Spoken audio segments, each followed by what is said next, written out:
ये 1975 की बात है। मल्लेपल्ली नाम का एक गांव था। उस जमाने में शादियां 5-5 दिनों तक बहुत ही धूमधाम से चलती थीं। इसी गांव में कोंडैया नाम का एक किसान रहता था, जो बहुत ही नेक, हिम्मती और गांव में सम्मानित व्यक्ति था।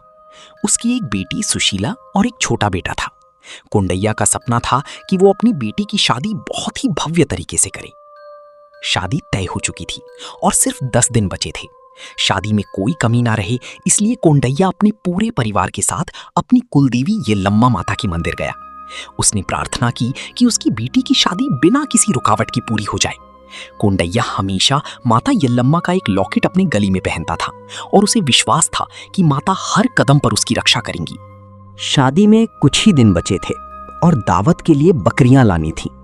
गांव से करीब 20 किलोमीटर दूर एक बड़ा पशु बाजार संत लगता था।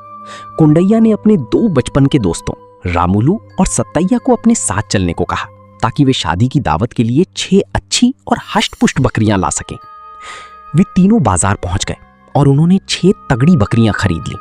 वापसी में अंधेरा होने लगा था। रास्ते में एक गांव पड़ा, जहां वे ताड़ी पीने और थोड़ा आराम करने के लिए रुके। जब वहां के लोगों को पता चला कि वे आधी रात को बकरियां लेकर जा रहे हैं, तो उन्होंने चेतावनी दी। लोगों ने कहा कि आधी रात को बकरियां लेकर जाना खतरे से खाली नहीं है, रास्ते में भूत पिशाच मिल सकते हैं। लेकिन कोंडैया ने हंसते हुए कहा कि जब तक येल्लम्मा माता मेरे साथ हैं, कोई मेरा कुछ नहीं बिगाड़ सकता। वे तीनों बकरियां लेकर घने जंगल के रास्ते पर आगे बढ़े। रात के 11 बज चुके थे। अचानक जंगल में अजीब और डरावनी आवाजें आने लगीं और तेज हवाएं चलने लगीं। सत्तैया और रामुलू डर गए, लेकिन कोंडैया उन्हें हिम्मत बंधाता रहा। तभी उन्हें भूख भूख मुझे भूख लगी है कि एक भयानक आवाज सुनाई दी। थोड़ी दूर जाने पर बकरियां अचानक रुक गईं और पीछे हटने लगी। सामने एक बड़े से बरगद के पेड़ के नीचे एक खौफनाक रक्त पिशाचिनी खड़ी थी। उसके बाल बिखरे हुए थे, पैर उल्टे थे और उसकी आंखें लाल चमक रही थीं। उसे देखते ही रामुलू और सत्तैया चीख पड़े। पिशाचिनी ने कहा, अपनी बकरियां यहीं छोड़कर चले जाओ, वरना मैं तुम सबको मार कर खा जाऊंगी। देखते ही देखते वहां करीब 10 और भयानक भूत आ गए और उन्हें चारों तरफ से घेर लिया।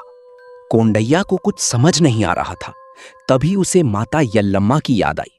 उसने सुबह मंदिर से लाई हुई माता की हल्दी कुमकुम निकाली, उसे बकरियों पर छिड़का और अपने तथा दोस्तों के माथे पर तिलक लगा लिया।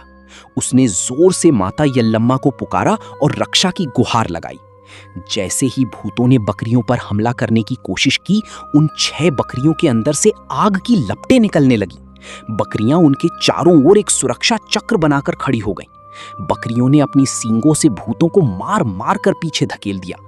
भूतों ने उन बकरियों में साक्षात येल्लम्मा माता का रूप देखा और खौफ के मारे चीखते हुए जंगल में भाग गए।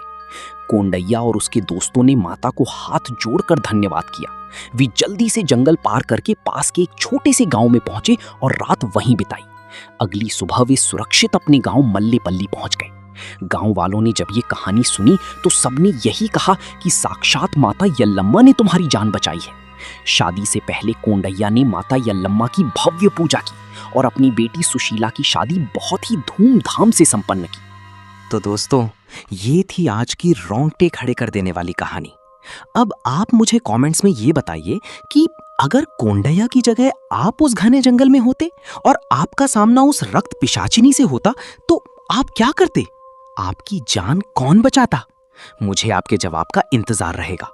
अगर इस कहानी ने आपको थोड़ा सा भी डराया हो, तो इस वीडियो को एक लाइक जरूर कर दें और अपने उन दोस्तों के साथ शेयर करें जो भूतों की कहानियों के शौकीन हैं। ऐसी ही और दिल दहला देने वाली सच्ची घटनाओं और खौफनाक कहानियों के लिए हमारे चैनल को अभी सब्सक्राइब करें और बेल आइकन को ऑल पर सेट करना बिल्कुल न भूलें, ताकि हमारी अगली खौफनाक वीडियो सीधा आप तक पहुंचे। मिलते हैं बहुत जल्द एक और भयानक कहानी के साथ। तब तक के लिए अपना ख्याल रखें और हाँ, रात में पीछे मुड़कर बिल्कुल मत देखना।